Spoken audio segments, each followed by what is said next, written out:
دکتر داوری هستم، باز هم در خدمت شما ای بار یک ویدیوی کوچک و نظر به نیاز زمان برای همه مردم بخصوص به کسایی که سنشان بلند است و روزه میگیرن ساختیم و هدف ما هم رساندن پیام و پیام خصوصا پیام صحی به مردم و هم افغانایی که ایره میبینن میباشن.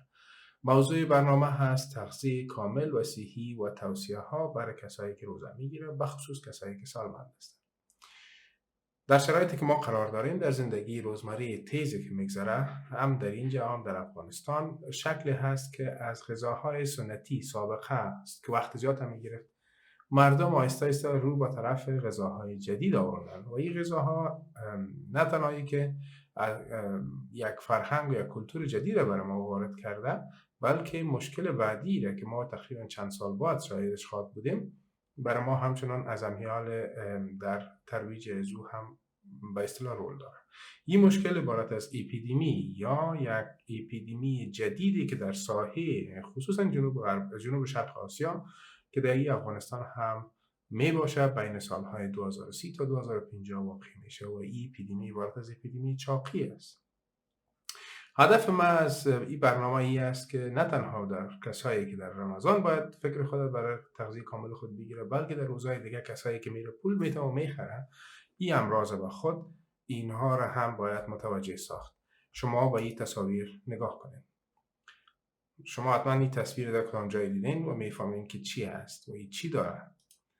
بلکه اگر در تصویر بعدی ببینین میبینین که ما این تصاویر و این چیزهایی را که با رنگ‌های مختلف ساخته شده، با قوارهای مختلف، با قیمت‌های مختلف در هر جا موجود است. حتی اگر بریم در دوردست‌ترین منطقه افغانستان هم این موجود است.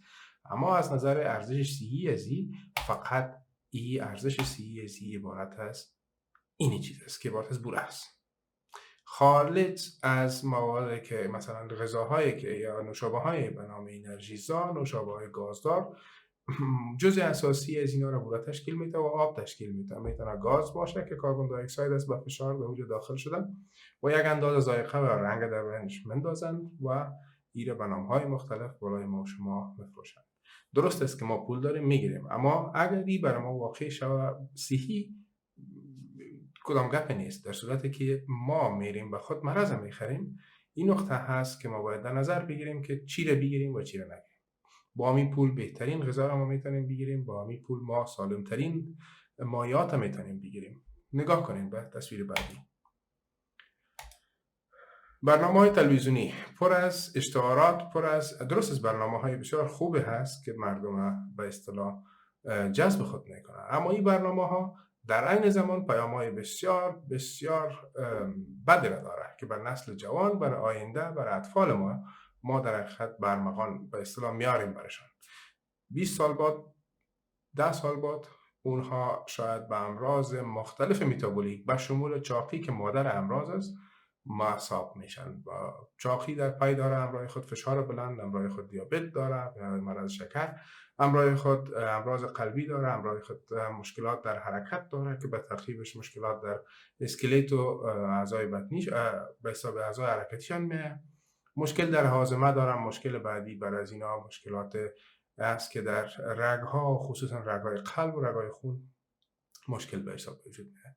سن این مردم اکثرا به خاطر به وجود آمدن این حالات اینا پایان میاد، اینا از کار میفتن و در حقیقت وقتی که نسل آینده ما از کار افتاد، به این مانا که ما هم در حالت بسیار بحرانی و تنها قرار داشت. باید فکر کرد از همین حالا منیس یک شهروند، منیس یک کسی که به خود و به صحت خود و فامیل خود ارزش میده، ما باید به این نقطه حالا از همین حال ارزش بدیم. این برنامه را فقط برای وقت گذرانی میتونین ببینین، اما در عین زمان خارج از تاثیر هم نیست. میتونه برای اطفال، برای رویی از اینا تاثیر کنه. اینا رو به پرخوری به اصطلاح دعوت میکنه، اینا رو به خوردن غذاها بیش از حد لازم دعوت میکنه. پس به این خاطر متوجه این نقطه باشیم. حالا به این تصویر نگاه کنید. ارزان، ساده، مغذی، پر از همه چیز و در کجا؟ در هر جا موجود است. غذاهای سابقه ما که هر چیز داشت.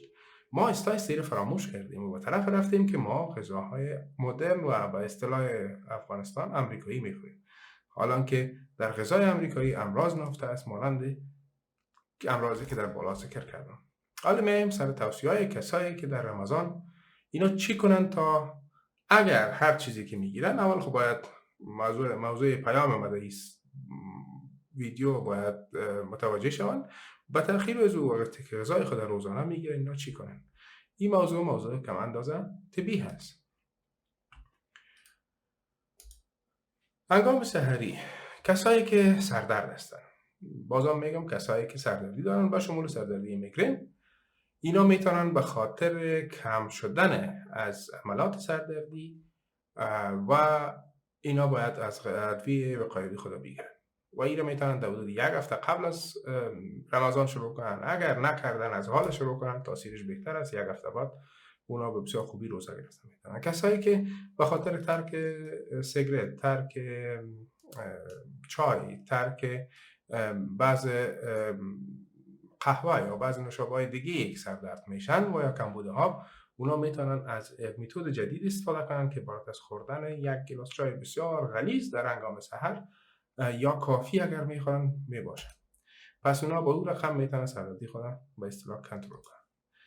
کسایی که سیستم هاضمه‌ایشان یک اندازه ضعیف است، به صورت عموم باید برای کسایی که میخواهند سیستم هاضمه‌ایشان از مشکل نجات پیدا کنه، یعنی مشکل قبضیت، مشکل درد، مشکل به اصطلاح بالا آمدن اسید معده نداشته باشه، اول باید پرخوری نکنیم.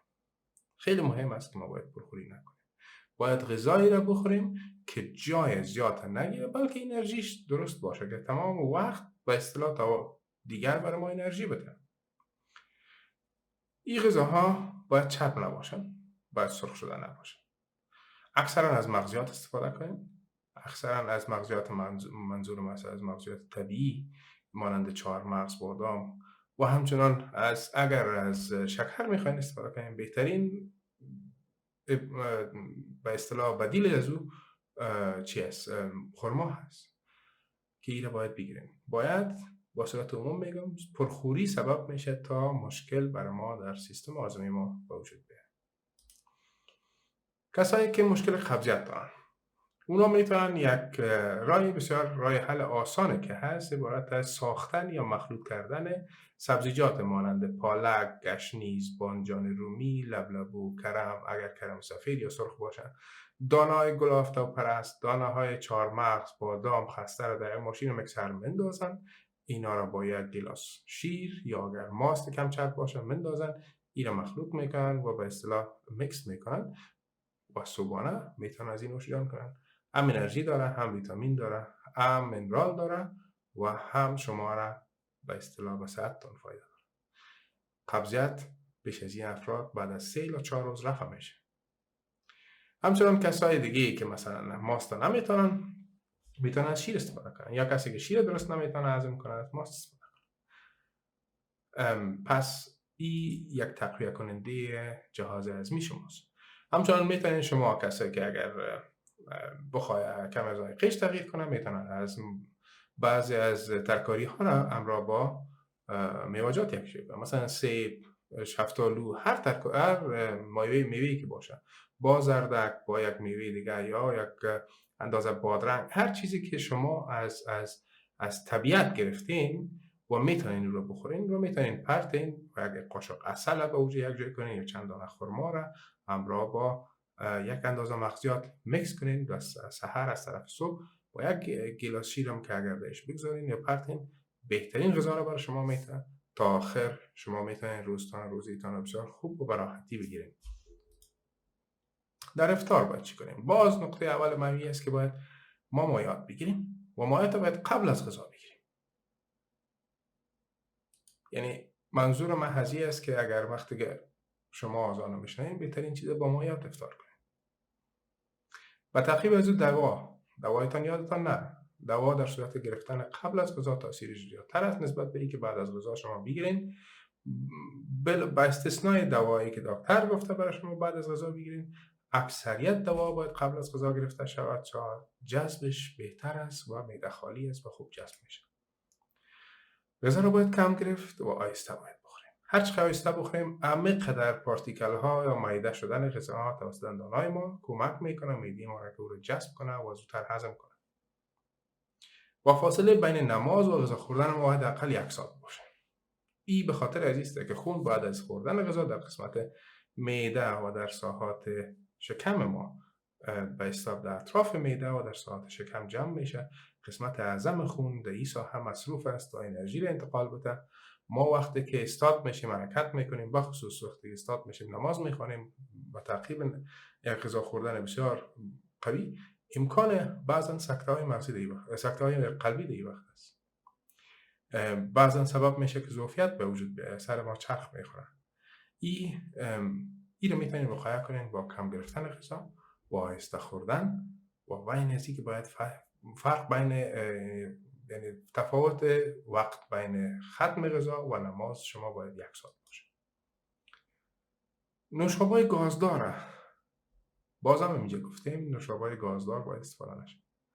و عوض از او از دوغ وطنی با آب گرم یا چای کمرنگ استفاده کنید از طرفش.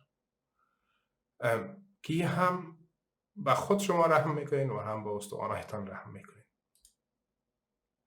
غذای سرخ شده مانند بعض کباب‌های سرخ شده، پیتزا، برگر و غیره را از طرف شب انتخاب نکنین و این را بگذارین به بعد از رمضان و در وسط روز اگر میخواستین در روزهای بعد از رمضان میتونید استفاده کنید. من از شما به خاطر شنیدن این پیام تشکر میکنم و کوشش کنید این پیام همگانی بسازیم تا با آینده خود و با آینده اولاد خود کمک کنیم. تشکر.